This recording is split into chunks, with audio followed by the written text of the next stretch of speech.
안녕하세요. 부채면허입니다.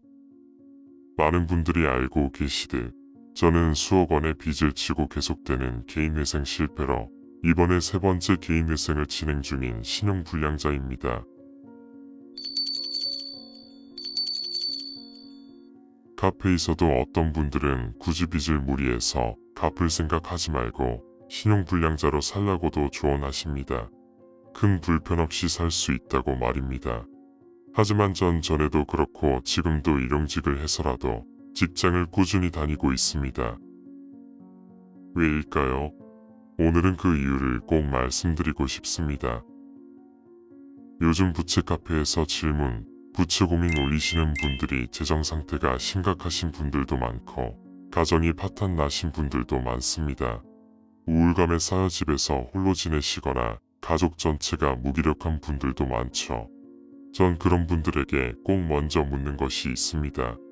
나이가 어떻게 되시는지, 일정한 월 수입이 있으신지, 장애가 있으신지, 그리고 직업이 있으신지를 묻습니다. 개인 회생을 하려면 직업이 있어야 한다는 건 맞지만 꼭 그것만을 위한 목적도 아닙니다. 제가 직업을 물으면 많은 신불자 분들이 몸이 아파서 직장에 못 나간다는 말을 하십니다. 그럼 파산 신청을 위해 장애 판정을 받으시라고 권고해드리면 또 그 정도는 아니라고 하십니다. 마음의 짐이 너무 무거운 것뿐일지도 모르겠습니다. 몸이 아파 일을 못하는 게 아니라 일을 안 해서 몸이 아픈 건 아닐지 생각해보세요. 저도 처음부터 일이 없었다면 그런 생각했을지 모르겠지만 저는 처음 부채가 생길 때부터 7에서 8년이 지난 지금도 직장에서 일을 하고 있습니다.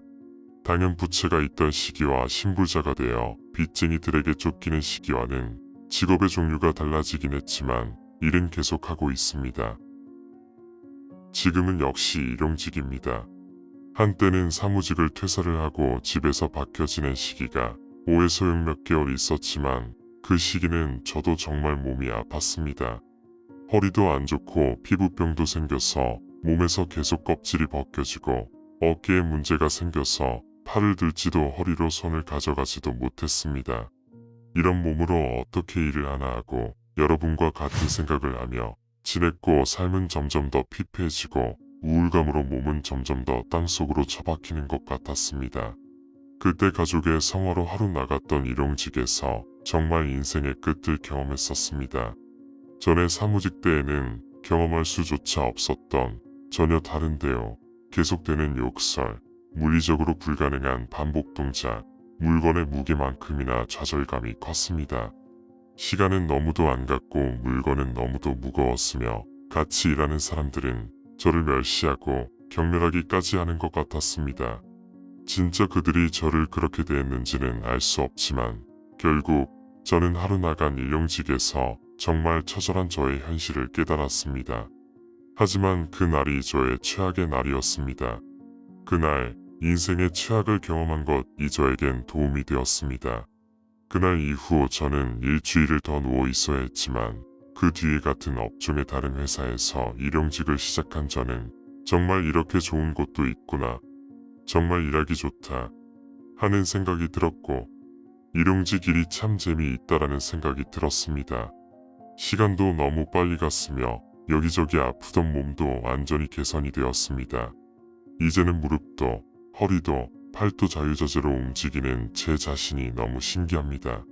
직업은 그냥 돈벌이의 수단은 아닌 것 같습니다. 사회적 유대감이 생기고 우울감이 사라지고 미래의 희망도 생기고 성격이 밝아집니다.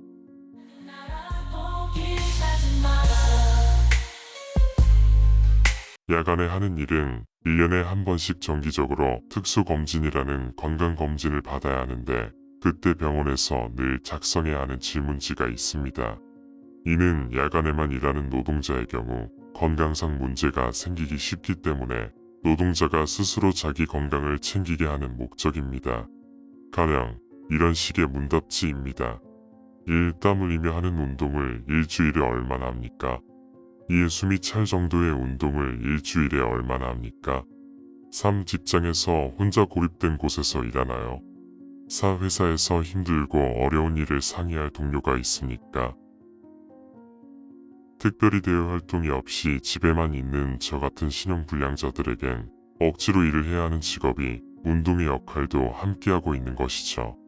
또한 같이 사는 가족과도 거의 말을 하지 않고 지내는 분들이라면 직장이 얼마나 소통이 되고 즐거움을 주는 곳인지 알게 되셨으면 좋겠습니다. 특히 저처럼 몸을 많이 쓰는 일을 한다면 그 효과는 정말 눈에 띄게 나타납니다. 직장을 갖기에는 내 자신이 주변 상황이 너무 안 좋고 준비가 안 됐다고 생각하시나요? 혹시 일을 하지 않기 때문에 준비가 안 됐다고 생각하시진 않나요? 여러분이 생각하시는 것 이외로 규칙적인 직업이 주는 효과는 놀랍습니다. 내 몸과 마음이 일을 하기에 온전하지 않다고 생각되실지 모르지만 제 주변에서 일하고 계신 분들을 보면서 저는 매번 놀라고 있습니다. 다음 영상에서는 그분들의 이야기를 해볼게요. 바로 이어서 보시면 좋겠네요. 우리와 같은 처지의 신불자들을 위해 구독과 좋아요 꼭 남기고 가시는 거 잊지 마세요.